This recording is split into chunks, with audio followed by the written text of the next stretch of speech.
안녕하세요. 책소리의 서다입니다. 오늘은 간다 마사노리의 비상식적 성공 법칙을 읽어보겠습니다. 이 책은 절판되어 중고 서점에서 높은 가격으로 팔렸었는데 2022년도 다시 출간되었습니다. 간다 마사노리가 알려주는 일상생활에서 적용할 수 있는 성공 습관에 대해 지금부터 알아보겠습니다. 개정판을 내면서 정상에서 기다리고 있겠다. 나는 성공 법칙이라는 것이 싫다. 솔직히 낯뜨겁고 멋있어 보이지도 않는다. 손목에 찬 염주를 만지작대다가 털어내는 그런 감정이라고나 할까? 돈과는 그다지. 오늘은 몸이 좀 안 좋아서 하며 나도 모르게 슬쩍 피하게 된다. 내가 생각하는 성공 법칙을 주변에 알리고 싶지도 않았다. 겉으로 보기엔 우아하지만 수면 아래에서는 필사적으로 발을 저으며 아등바등 애쓰는 백조 같은 모습은 보여주기 싫었다. 나는 단지 쿨하게 보이고 싶었다. 돈은 성공이라는 단순한 공식도 아니고 아무리 친절히 설명해 주어도 사람들은 그런 법칙 같은 건 인생을 얕보는 것이라고 생각하기 때문이다. 나는 10년 전에 이 책을 쓰고 나서 2번 다시 거들떠보지 않았다. 편집자가 개정판을 내겠다라고 했지만 솔직히 이 책을 자랑스러워하거나 가까이 하고 싶은 생각은 들지 않았다. 오히려 솔직히 싫었다. 왜냐하면 이 책은 다듬지 않은 날 것 그대로의 내 본심이 너무 드러나 있기 때문이다. 그런데 아이러니하게도 내 책 중 가장 많이 팔렸다. 이 책을 읽었던 성공한 유명인들이 이제 슬슬 이 책도 한물 같지라고 할 때인데 갑자기 다른 이들이 추천하는 바람에 또다시 서점에 잔뜩 쌓이게 될 판이다. 고맙긴 하지만 민폐인 것도 사실이다. 내 나이 올해로 47세. 솔직히 나이도 먹을 만큼 먹었다. 나도 중후한 멋을 풍기는 아버지고 싶다. 그런데 서점에 이 책이 잔뜩 쌓여 있으면 아이 친구들로부터 걔네 아버지 그 책 말이야 하는 말을 듣게 될 것이다. 그 말인즉 리젠트로 잔뜩 멋을 내던 예전의 나를 길거리에서 갑자기 마주치는 것 같아서 상당히 어색하다는 뜻이다. 미안하지만 나는 이 책이 왜 아직도 잘 팔리는지 잘 모르겠다. 그런데 확실히 아는 한 가지는 이 책을 갖고만 있어도 성공하더라는 것이다. 미친 소리처럼 들리겠지만 진실이다. 특히 최근 4, 5년 동안 여러 분야에 성공한 사람들을 만날 때마다 그들이 실은 하면서 나를 아른 체 하며 말을 걸어오는데 꼭 이런 말을 한다. 실은 비상식적 성공 법칙에 쓰여 있는 대로 해보면서 리스트를 만들었습니다. 그랬더니 정말로 목표가 전부 실현되었어요. 진심으로 고맙다. 하지만 그건 내 덕이 아니다. 전부 그들 자신 덕분이다. 이 책에 쓰인 성공 법칙은 10년 전에는 새로웠지만 지금은 다른 책에서도 볼 수 있는 내용들도 있다. 그래서 하는 말인데 이 책의 내용은 지금의 나에겐 클래식한 연주곡과 같다. 단순하고 꾸밈없는 로큰롤 같기도 하다. 복잡한 당김음도 없고 특수한 코드 진행도 없다. 클래식 그 자체이다. 신기하게도 이 책의 독자들 중에는 성공한 이들이 많다. 그 이유를 굳이 찾아본다면 이 책은 성공 법칙을 위한 성공 법칙이 아니기 때문일 것이다. 성공 법칙이라는 것을 접한 후 그에 대해 떠들어대거나 그것을 이용해 사람을 모으고 돈을 벌었다는 사람들이 있다. 미안하지만 이 책은 그런 사람들을 그리 좋게 평가하지 않는다. 성공 법칙으로 번 돈은 공돈이나 다름없다. 공돈이 공돈을 부른 것인데 단순히 돈을 벌었으니 성공했다고? 그런 사람들에게 고마워하는 세상은 정상이 아니다. 당신은 세상에 얼마나 가치 있는 것을 주고 있는가? 당신은 다른 사람에게 얼마나 도움이 되고 있는가? 이 질문들에 답하지 못한다면 성공했다고 말할 수 없을지도 모른다. 다행히 이 책을 읽은 독자들이 결국에는 이 질문들에 대한 해답을 찾고 있다는데 감사하고 고마운 마음이다. 앞에서도 이야기했지만 이 책은 내 책들 중 내가 가장 싫어하는 책이다. 하지만 가장 신나게 쓴 책인 것은 확실하다. 이 책이 베스트셀러를 기록하며 잘 팔린다고 대단하게 여기지도 않을 것이다. 중요한 것은 독자들이 이 책을 읽고 어떻게 자신의 재능을 꽃피울 것인가 하는 것이다. 당신이 잘 따라와 주길 바란다. 정상에서 기다리고 있겠다. 성공한 사람이 누구에게도 가르쳐주지 않는 것. 이사를 하면서 내가 처음 독립했을 때 작성했던 노트를 발견했다. 노트에는 내가 회사를 설립하려는 목적과 계획이 바인더 노트에 철해져 있었다. 한동안 이 노트를 보지 않았다. 이 일이 계획했던 대로 되지 않아서 도중에 던져버린 것이다. 벌써 3년 전 일이다. 아마 쑥스러운 내용이 적혀 있을 거라 생각하면서 노트를 펼쳐보았다. 뭐야 이건? 나는 의자에서 굴러 떨어질 뻔했다. 눈이 튀어나올 만큼 깜짝 놀랐다. 오 마이 갓. 나도 모르게 입에서 영어가 튀어나왔다. 그때에는 꿈 같은 일이라고 생각하며 적었던 목표들이 현재 모두 이루어져 있었기 때문이다. 등골이 오싹했다. 당시만 해도 이루기 힘든 황당한 목표들이고 거의 실현 불가능하다고 생각했던 것들이었다. 독립 2년 만에 셀러리맨 시절의 연봉 10배를 실현한다. 땅을 매입해 사옥과 집을 짓는다. 일본 최고의 다이렉트 마케터가 된다. 한마디로 말해서 그때는 내 분수를 몰랐다.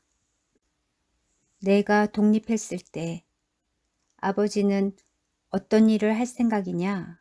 라고 물어보셨다. 그래서 글쎄요.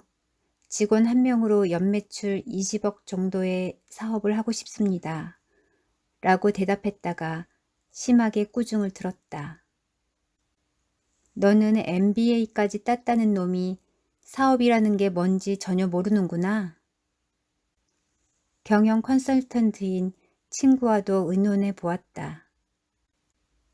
내가 기업 회원으로만 3,000개 사이의 클라이언트를 확보하고 싶다고 했더니 친구는 그건 있을 수 없는 일이야 라며 어이없어 했다. 무리도 아니었다. 그만큼 비상식적인 목표였기 때문이다. 그런데 오랜만에 발견한 노트를 펼쳐보니 그 황당했던 목표들은 모두 실현되어 있었다. 그것도 나도 모르는 사이의 말이다. 물론 나도 여러 가지 성공 법칙에 관한 책들을 읽었다.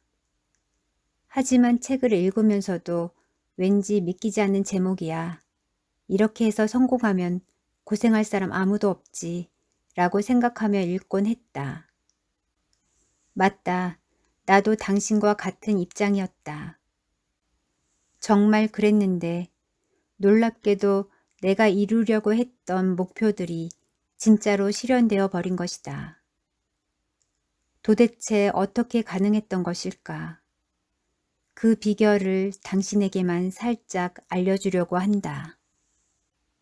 목표를 종이에 적으면 실현된다. 다시 한번 반복하겠다. 종이에 적으면 실현된다. 그렇다. 종이에 적으면 반드시 실현된다. 말도 안 돼. 이런 어처구니 없는 말을 들으려고 당신 책을 산 게 아니라고. 이렇게 말을 하며 화를 내는 기분은 이해하지만 잠시 내 이야기를 더 들어주길 바란다. 이런 일들이 내게만 일어났다면 굳이 책으로 쓰지도 않았다. 내 체면에 관련된 문제이기 때문이다. 하지만 내 경험담을 강연회와 세미나에서 조심스럽게 이야기했더니 저도 몇 년 전에 목표를 적어두었던 종이를 발견했는데 그 목표들이 전부 실현되었더라고요. 또는 저는 20년 전부터 이 가죽 수첩에 목표를 적어왔는데 거의 대부분 달성되었어요. 라고 말하는 사람들이 계속 나왔다. 그거다. 성공한 사람들은 모두 각자의 자리에서 같은 작업을 하고 있었던 것이다.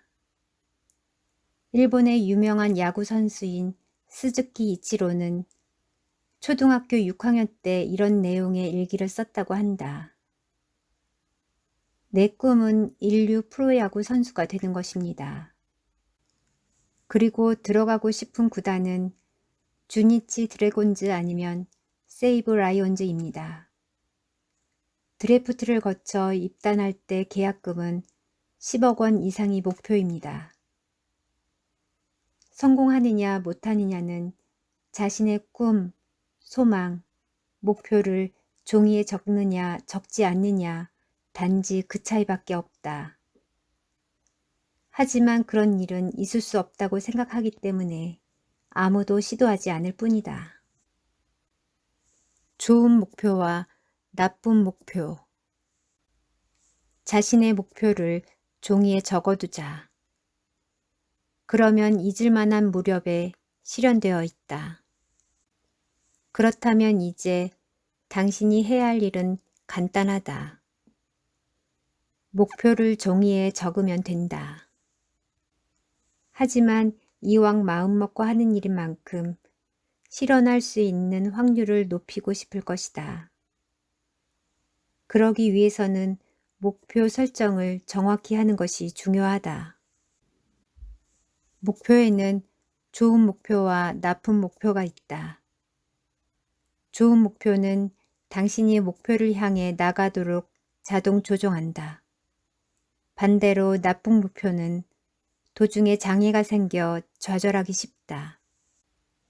안타깝게도 대부분의 사람들은 나쁜 목표를 세운다. 목표를 실현하기 위한 메커니즘을 모르기 때문이다.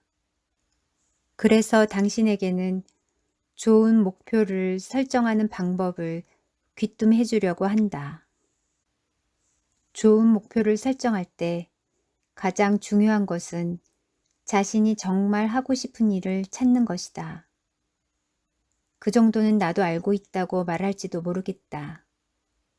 하지만 대부분의 사람들은 자신이 정말 하고 싶은 일을 잘못 알고 있다.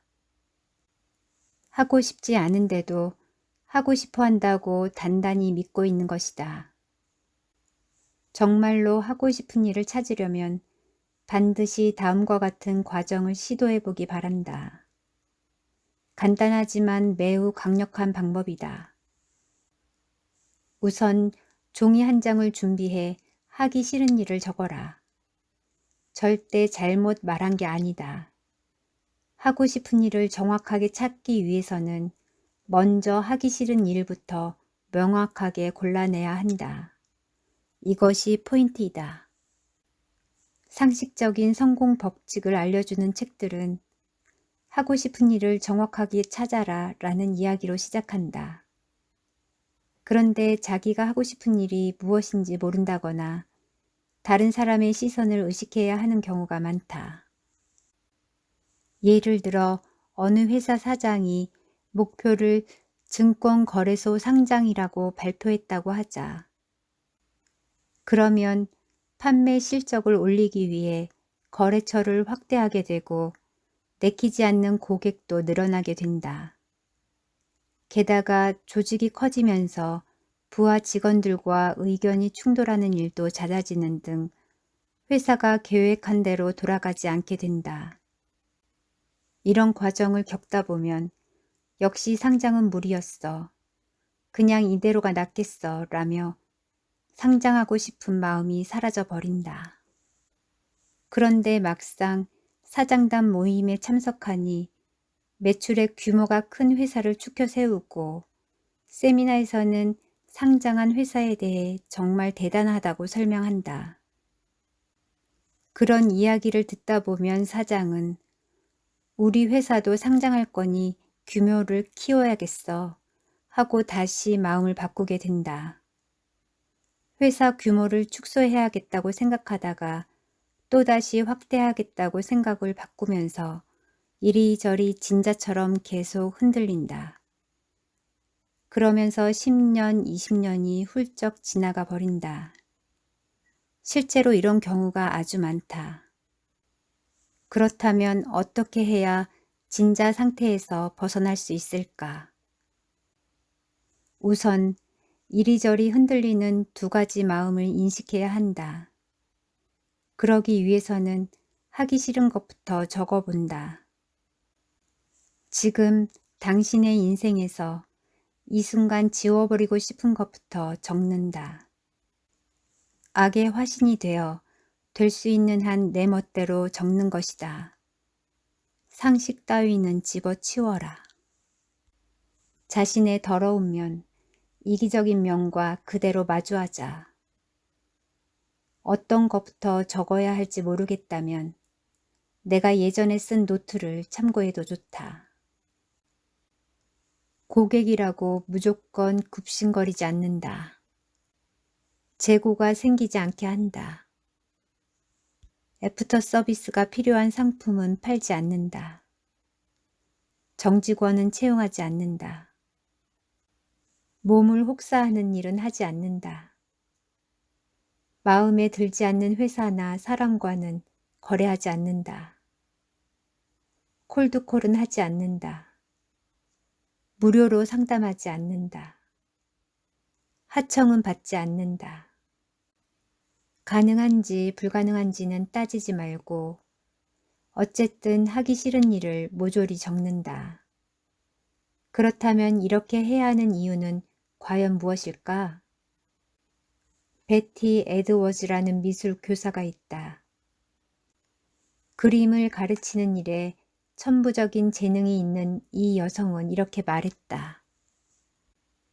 엄지손가락을 그리고 싶다면 엄지손가락을 그리려고 해서는 안 돼요. 엄지손가락을 그릴 생각이라면 엄지손가락 주변의 공간부터 그리세요. 여기에 내가 이야기한 방법을 적용해보면 이렇다. 하고 싶은 일을 찾고 싶다면 하고 싶은 일을 찾으려고 해서는 안 돼요. 하고 싶은 일을 찾을 생각이라면 하기 싫은 일부터 찾아내세요. 하기 싫은 일을 정확히 골라내는 과정을 통해 내가 진짜 하고 싶은 일을 찾을 수 있다. 이 방법은 당신의 잠재된 소망을 이끌어낸다. 다른 사람의 시선이나 세상의 평판, 가족의 기대, 혹은 친구나 지인들의 상식 같은 손때 묻은 하고 싶은 일이 아니라 당신의 마음이 원하는 진짜 하고 싶은 일에 초점을 맞춘다. 하기 싫은 일을 정확히 골라내기 전에 하고 싶은 일을 목표로 내걸면 비극이 따른다.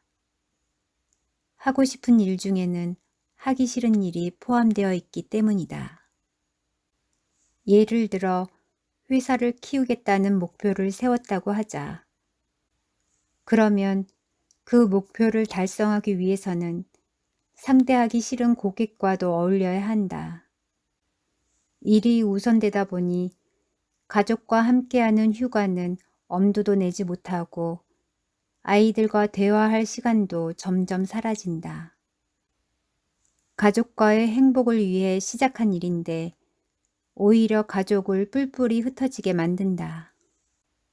내가 원한 삶은 이런 것이 아니라며 뒤늦게 후회해도 되돌릴 수 없다. 이것이 최악이 아니면 무엇이란 말인가. 하기 싫은 일을 정확히 골라내라. 그런 다음에는 하고 싶은 일을 적어라. 그러면 작용과 반작용의 법칙이 일어난다. 자기가 선택한 하기 싫은 일을 100%안 하게 되면 자신이 선택한 일은 120%가 아니라 200% 노력하게 되지 않을까. 사람은 정말로 하고 싶은 일을 하게 될 때는 뜨거운 열정으로 몰입하게 된다. 상대하기 싫은 고객과 부딪히지 않아도 되니 거래하고 싶은 고객에게 혼신의 힘을 다해 일할 수 있게 된다. 내가 원하는 대로 잠재의식을 프로그래밍한다. 나의 현실은 내가 컨트롤해야 한다. 나의 현실은 계속 반복해서 듣는 말, 나 스스로 하는 말, 그리고 다른 사람이 동조하는 말에 의해 컨트롤된다. 그렇다면 나에게 도움이 되는 말을 반복해서 듣고 또 말하기만 하면 된다. 자기 자신에게 최면을 거는 것이다. 자기 최면을 걸면 불안한 마음이 사라지면서 자연스럽게 목표를 향해 나아갈 수 있게 된다. 자기 최면이란 내 잠재의식을 내가 프로그래밍하는 방법이다. 다른 사람에 의해 만들어진 기억 회로를 일단 차단시킨 후 자기 자신에게 유리하도록 재구축하는 것이다. 자기 최면에는 여러 가지 방법이 있다. 이 책에서는 게으름뱅이인 나 같은 사람도 실증내지 않고 오래도록 계속할 수 있는 가장 간단한 자기 최면법을 소개하려고 한다. 당신은 제1습관에서 목표를 설정하고 종이에 그 목표를 적었다. 종이에 적고 그 종이를 금고에 넣어두는 것도 어느 정도 효과는 있다. 하지만 그보다 더 확실한 방법이 있다. 바로 반복하는 것이다. 가능하다면 현재 의식의 장애물을 약화시킨 다음 반복하는 것이 좋다. 현재 의식은 잘 모르는 것에 대해 저항해서 새로운 일을 시작하려고 하면 불가능의 방어벽을 쌓기 때문이다. 따라서 현재 의식이 개입하지 않을 때를 기다렸다가 잠재의식을 프로그래밍해야 한다. 그때가 언제일까? 바로 잠에서 깨어났을 때나 잠들기 전, 의식이 채 깨어나지 않았을 때이다. 프로그래밍 작업은 아주 간단하다. 밤에 잠들기 전에 목표를 적은 종이를 편안한 마음으로 읽어본다. 소리내지 않고 마음속으로 읽어도 상관없다. 그리고 아침에 일어나 다시 한번 읽는다. 이것만 하면 된다. 좀 더 정교하게 기술적으로 하는 다른 방법도 많다. 굳이 시간을 들여 다른 방법을 힘들게 배우고 실행해 볼 것 없이 간단한 이 방법으로 지금 당장 실행해 보는 것이 낫다는 게 내 생각이다. 나는 종이에 적은 목표를 읽는 것만으로 무슨 일이든 잘 풀렸다. 단지 이 방법 하나만 사용했다. 내가 특별한 것이 아니냐고 말하고 싶은 기분도 이해한다. 몇 년 전까지 나 역시 당신과 같은 입장이었으니까. 그러나 이는 단지 뇌 속에서 일어나는 화학 반응일 뿐이다. 뇌의 화학 반응이 당신과 내가 다르다고 생각하기는 어렵다. 잠재의식에 프로그래밍하는 이 방법은 다른 책들에서도 소개된 것처럼 이미 몇 세기 전부터 사용해온 것이다. 성공한 사람들 사이에서는 너무 당연하다고 여기는 방법이다. 다만 잠재의식이라고 하면 보통 이상한 데 빠진 게 아니냐고 의심하게 된다. 이를 부정적으로 해석하는 매체들도 있다. 그러다 보니 성공한 사람들은 이 방법을 공공연하게 드러내지 않는다. 남몰래 조용히 실행하고 있을 뿐이다. 내가 나의 잠재의식을 효과적으로 이용하기 시작한 계기는 잘 다니던 회사에서 정리해고를 당한 뒤부터다. 하루아침에 실업자가 된 나는 앞으로 어떻게 해야 할지 막막했다. 우연히 서점에 들렀는데 나도 모르게 빨려들듯이 머피의 성공 법칙이라는 책을 읽게 되었다. 잠재의식을 이용하는 방법에 관한 내용의 책이었다. 책을 보면서 나는 깜짝 놀랐다. 그제야 내가 왜 정리해고를 당했는지를 알게 되었다. 내가 정리해고 대상자가 된 것은 당연한 일이었다. 평소에 나는 정리해고를 한다면 내가 제일 먼저 대상자가 되지 않을까 하는 말을 입에 달고 살았다. 나는 스스로에게 정리해고를 당하리라는 최면을 걸고 있었던 것이다. 그 말이 그대로 현실이 되었을 뿐이었다. 나는 그때 잠재의식이 얼마나 강력한지를 처음 실감했다. 이런 엄청난 사실을 다른 사람에게도 알려주고 싶어서 당시 직장 상사와 커피를 마시면서 이야기를 꺼냈다. 머피의 성공 법칙이라는 책을 읽었는데 그런 일들이 정말 있을까요? 당시 연봉이 1억 원 정도였던 상사는 내 눈을 가만히 바라보았다. 그러더니 목소리를 낮추고 이렇게 말했다. 간다 씨, 그건 실제로 있는 일이에요. 내 경험으로는 연수입 2억 원이 넘는 사람들은 거의 대부분 잠재의식을 의도적으로 활용하고 있다. 대놓고 말하지 않을 뿐이다. 그리고 이런 경향은 연봉이 많아지면서 점점 높아진다. 종이에 적은 목표를 읽고 좀 더 쉽게 잠재의식에 프로그래밍 할 수 있는 두 가지 힌트를 알려주겠다. 첫째, 목표를 설정할 때에는 현재형을 사용한다. 구체적으로 설명하면 나는 땡땡을 한다. 나는 땡땡이 된다. 나는 땡땡을 할 수 있다. 라는 표현을 사용해서 문장을 현재형으로 마치는 것이다. 최면을 걸 때 당신은 잠이 온다. 잠이 온다라고 주문을 외우는 것처럼 나는 땡땡이 된다와 같은 현재형 표현 형식은 뇌에 입력하는 명령 언어이다. 이처럼 긍정적인 표현을 계속 반복하는 것을 어포메이션이라고 한다. 이 방법은 세계적인 수준의 스포츠 선수라면 누구나 반드시 하는 방법인데 어포메이션을 하느냐 하지 않느냐에 따라 기록이 크게 달라지기 때문이다.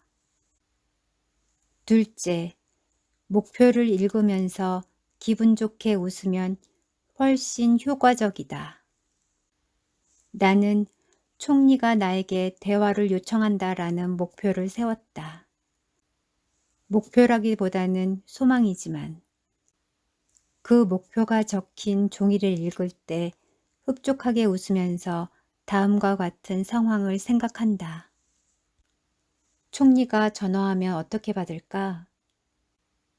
당신이 쓴 책을 읽고 감동했습니다. 좀 더 이야기를 듣고 싶습니다. 라고 말해도 덩달아 들떠서는 안 돼. 이제야 전화를 하다니 한참 늦은 거 아닌가 하는 느낌으로 대화를 이어가야지. 그리고 타이밍을 봐서 뭐 총리께서 직접 오시겠다면 시간을 내보도록 하지요. 라고 아무렇지도 않은 듯이 말해야지. 실제로 기분 좋게 웃으면 시야가 넓어진다. 그러면 우뇌가 활성화되어 잠재의식의 명령 언어를 입력하기가 더 수월해진다. 기분 좋게 웃으면서 상상하는 것을 시각화라고 한다. 어포메이션이나 시각화 같은 용어가 낯설지도 모르겠다. 그래서 누구나 쉽게 해볼 수 있도록 제안하는 가장 간단한 방법이 바로 아침 저녁으로 종이에 적은 목표를 읽으면서 기분 좋게 웃는 것이다. 하루 10분이면 충분하다. 머리를 쓸 필요도 없다.